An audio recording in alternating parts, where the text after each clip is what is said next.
Alors, aujourd'hui, pour vous parler de ma scène préférée, je vais commencer en disant que je n'ai pas de scène préférée, que ma scène préférée, c'est toujours celle, quand je lis ou que je regarde un film ou une série, c'est celle qui vient me chercher de très loin, c'est-à-dire qui arrive au bon moment. C'est toujours la scène qui nous fait prendre conscience que elle ne pourrait pas être transposée dans un autre film ou dans un autre livre parce que les personnages rendent ce moment-là parfait. Donc, je vais vous parler de livres et non pas de films ni de séries, même si je suis fan avant tout de Jojo Moyes ou de Love Story, j'en parle tout le temps. Mais je vais quand même vous parler de 3 livres aujourd'hui parce que le but, c'est quand même de se donner le goût de lire.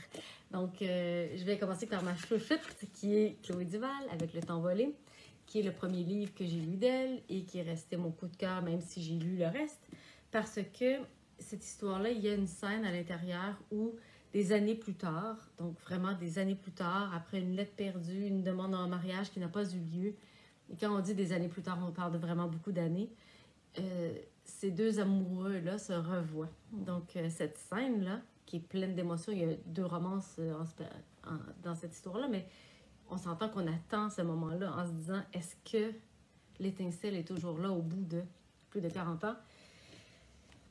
Vous savez que je vais pas vous dire la réponse, mais vous vous doutez que si c'est la scène, c'est qu'on était content de la lire.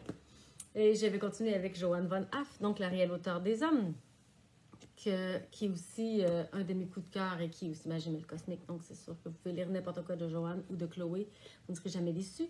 Mais la raison pour laquelle je vous parle de ça, c'est que dans cette scène-là, il y a comme un mystère sur le blogueur avec qui Mel va discuter tout au début du roman.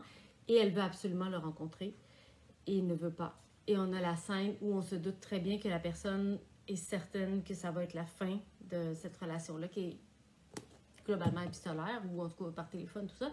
Mais on est sûr que ça va s'arrêter là. Et on est très, très fébrile de savoir pourquoi il ne veut pas être rencontré. Et je ne vais pas vous dire pourquoi, mais je vous jure que c'est une superbe claque. Il faut absolument lire ce roman. Vous allez adorer ça.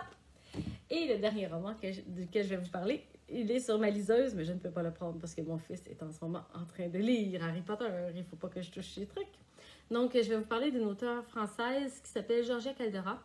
Et je vous parle de son roman qui s'appelle Les chemins de travers. J'aime beaucoup Georgia. Si vous aimez Colleen Hoover, pour moi, c'est Colleen Hoover, mais française.